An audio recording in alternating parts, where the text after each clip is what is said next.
సాధారణంగా ఎవరినైనా పాము కాటేస్తే చాలా భయపడిపోతారు. వెంటనే ఆసుపత్రికి పరుగు తీస్తారు.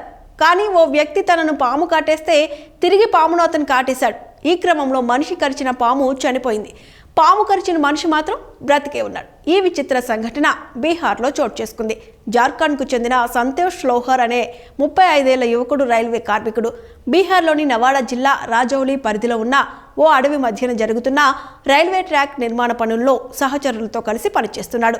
గత మంగళవారం రాత్రి పని ముగించుకుని నిద్రపోయేందుకు సిద్ధమవుతుండగా ఓ పాము అతన్ని కాటేసింది. దీంతో లోహర్ వెంటనే పామును పట్టుకుని 2 సార్లు గట్టిగా కొరికాడు. పాము చచ్చిపోయింది. మరోవైపు ఈ విషయం తెలియగానే అధికారులు సహచరులు అతన్ని సమీపంలోని ఆసుపత్రికి తరలించారు. రాత్రంతా చికిత్స పొందిన అనంతరం మర్నాడు ఉదయానికి అతను కోలుకున్నాడు.